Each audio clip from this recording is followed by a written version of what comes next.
it's Ash here. I thought I'd do my part 2 to do with the Cailleach.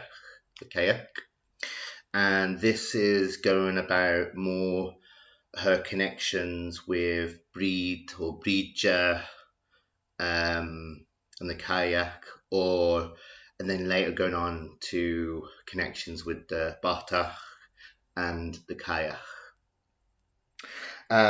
So as I was discussing in my other video, a lot of the mythos which is inspired today of what are popular thoughts of the Cailleach to do with her associations of being a winter goddess, a sovereignty goddess, or a creator goddess, and certainly her connections with Brìde or Brìde comes from Donald Alexander MacKenzie in the Wonder Tales from Scottish Tale. From the Wonder Tales. And I have here a printout, which some of you might be familiar. You can view the stories online on sacredtext.com, which I'll apply a link to below.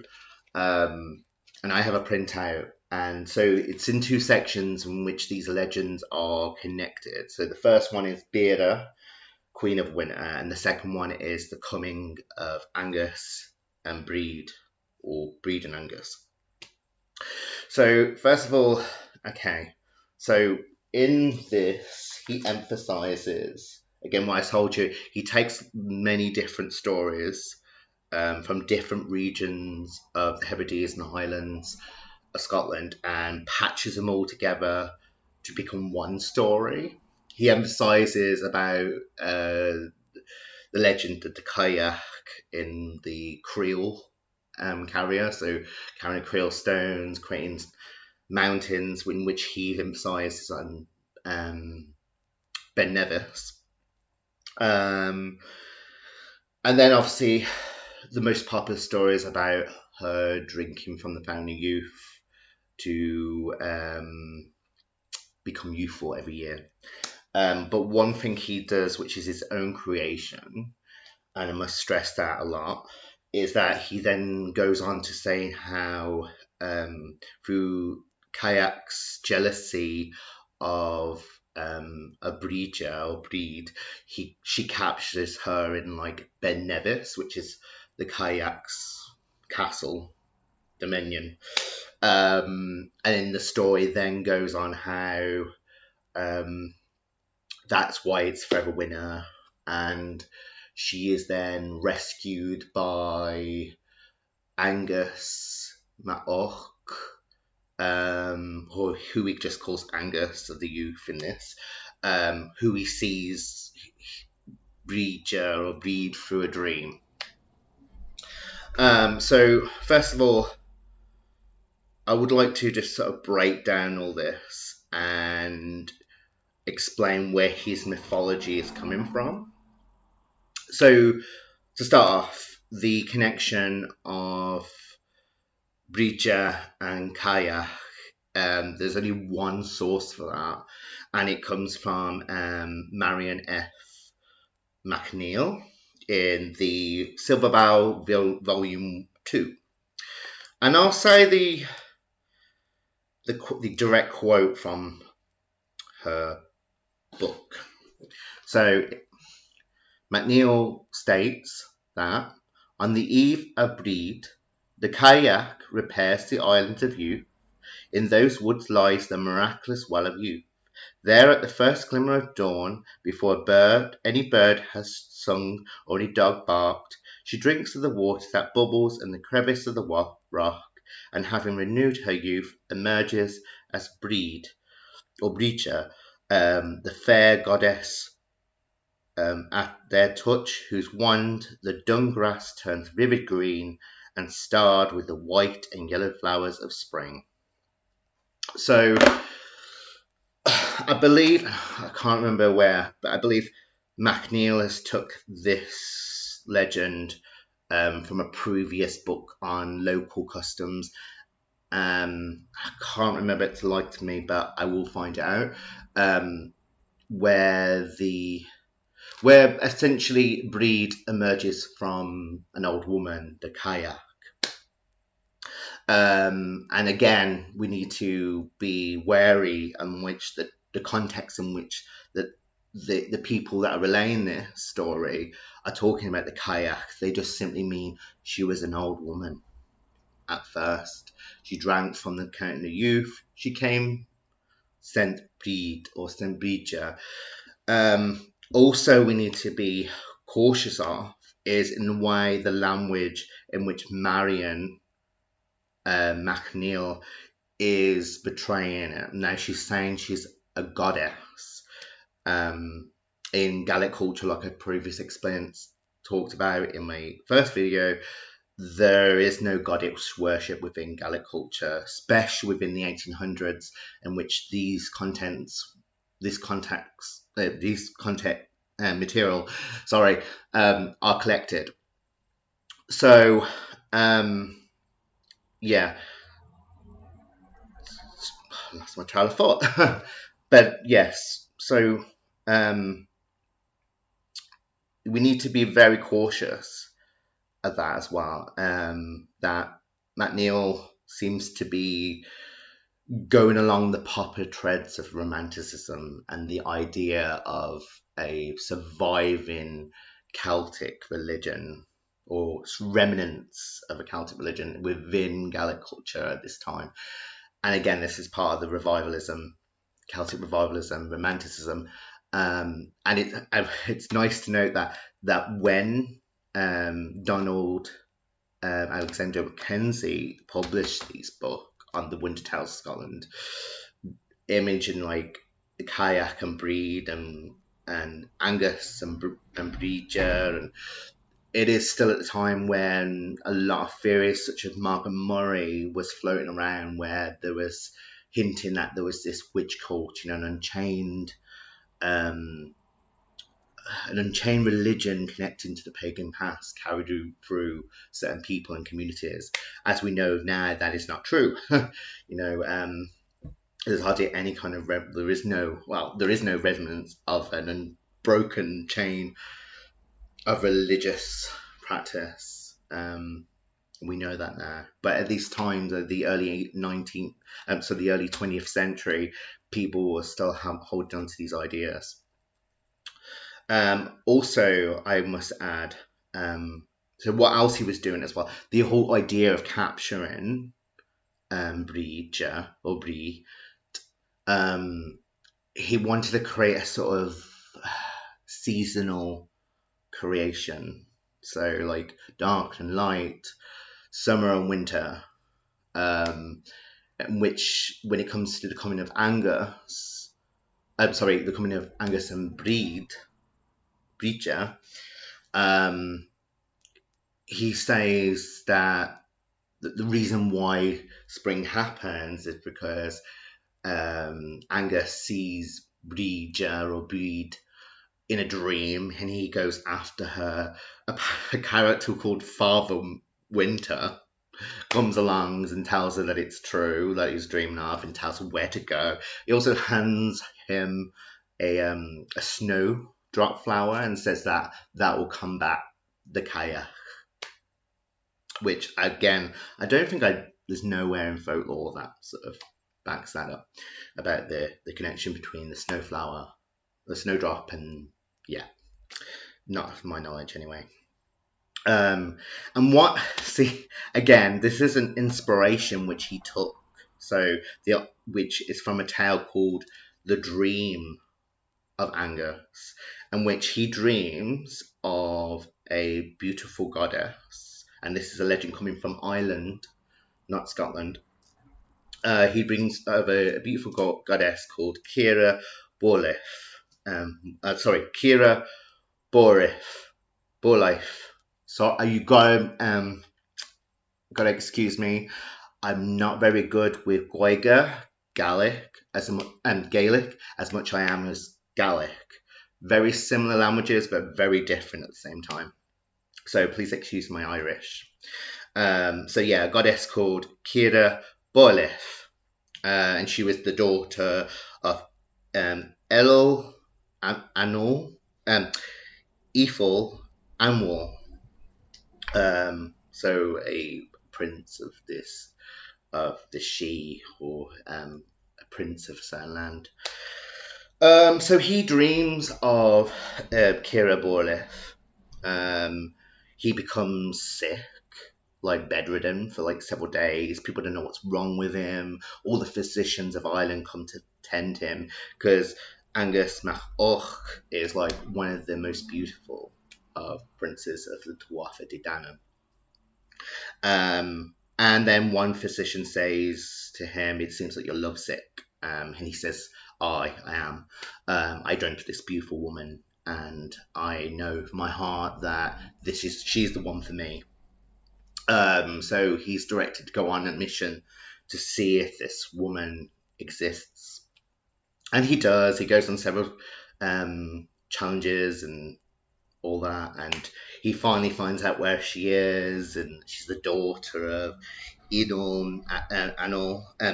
Ethel, sorry again, not very good with Irish, and so on and so forth.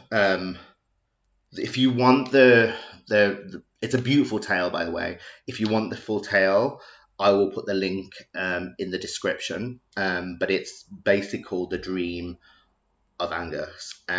So basically, Donald Alexander MacKenzie takes this Irish story and incorporates it and reshapes it to fit the legend, to fit his sort of story of, Brìde and Brìde and Angus, and in his whole tale work of that.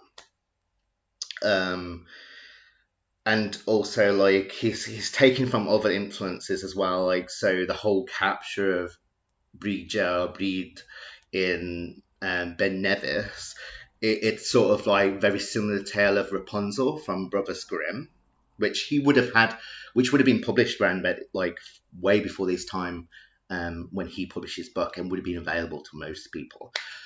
So he's taken influences of different things from like English folktale, Germanic, and obviously the main bedrock is of Gaelic and folk tales, and he's mashing them all out. He's basically intertwining and making his own sort of patchwork, his own story, his own seasonal mythology. But yeah, so to conclude that, there's only one source connecting the Cailleach and Brìde or Brìde, and that's one tale, and also how it's retold through MacNeill has to be questioned as well. It has to be in the sense that she's referring to a goddess, and we know Saint Brìde is a saint, or Saint Brìde, the Gaelic equivalent to the Irish Saint Brigid.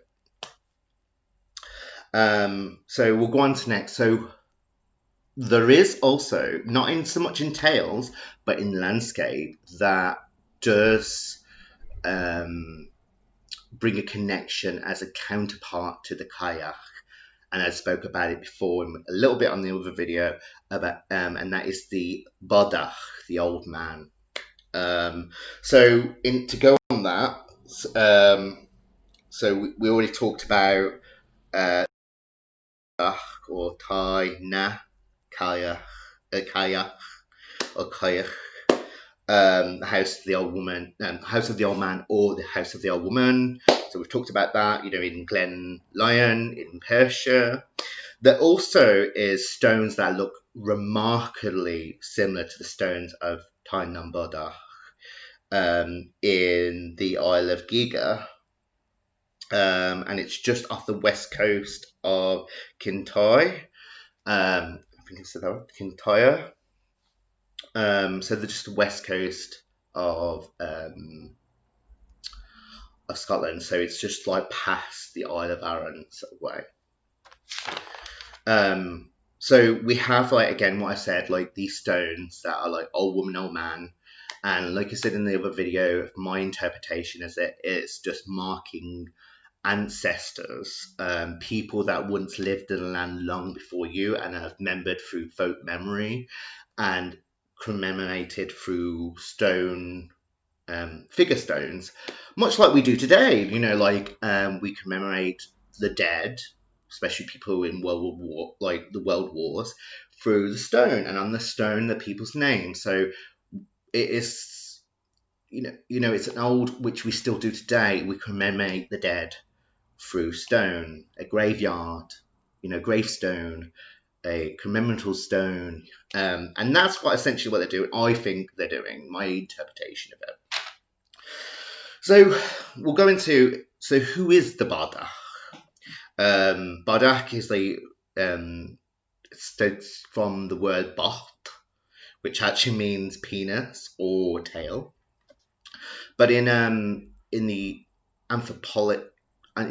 Gaelic anthropology, it is referred to an old man, particularly someone who is a peasant, who is poor old man, and also referred to, again, like the Cailleach, Cailleach, different dialects, as like a spirit.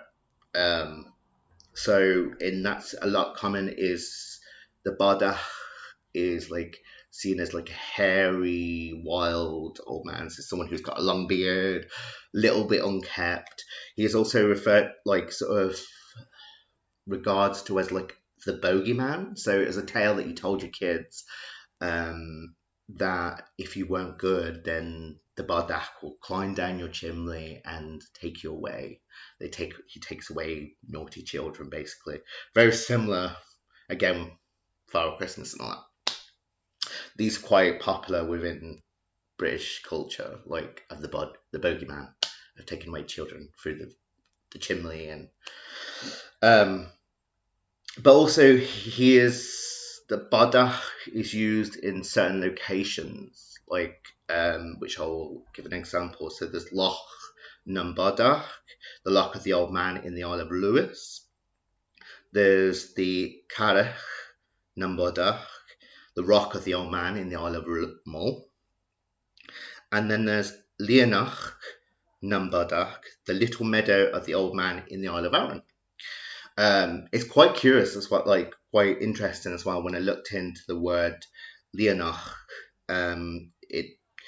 Although in this term it is the little meadow, it also refers to a level green patch of land on a hillside. So again, we have this like connection with meadow beneath the hillsides. So in my thoughts, it could be like sort of a little meadow that is nested between two big hills, which a lot of meadows and glens are associated with sort of mystical and supernatural haunts for their location. But yeah, so, and that is sort of finalized of that connection. So in conclusion, as a conclusion to all, as far as I know, there's only one reference, and it has to be treated with caution, where the Brìde or Brìde, and Brìde, is turned from an old woman to herself, a beautiful Saint Brìde, by the aid of the magic waters, the waters of youth. Again, and this is where the confusions happen, because Marion F. McNeil is insinuating that Brìde or Brìde is a goddess, and she's not. She's a saint. Then you've got the confusion of the connections of courtship between Angus and Brìde or Brìde. Again, when you look into the Irish myths or anything like the Tuatha De Danann, there is no hint that they are sort of consorts to each other, and it's pretty much like it's pretty much a mythology in which Donald Alexander MacKenzie is making up himself by the inspiration of a different legend, which I said, the Dreaming of Angus, which I'll put a beautiful, there's a beautiful tale told of it by a guy with a stunning Irish accent. And he also pronounced the Goiga, the Gaelic correctly, and it's done by the Breton Law Academy, which I'll put a link for that as well. But yeah, so there is no really connection other than what Donald is saying, or Mackenzie is saying, of the connection between Brìde and Cailleach and Brìde and Angus. So it's inspiration from different tales and also made up along the way. And then, so in conclusion, there is what the counterpart to the Cailleach could be Bodach, the old man. But again, it's not in a sense of a god or a goddess. It's a sense of commemoration to the dead, in my interpretation, because it's how it is perceived and how the customs in which they're connected to it are sort of insinuating that it is. So I'll leave you with that. My next video will probably be on the feast day, or the day of the old women, Cailleach, Feast of the Old Women. I will be talking about its original source, again mentioned by MacNeil, Marion MacNeil. Talking about how I personally celebrate the day, and how you could potentially, if you wanted to celebrate the day, and talking about my wee dolls, the wee Cailleach dolls that I make, and I've commissioned for many people in the past. So I'll leave you that for now. Blessings to you all.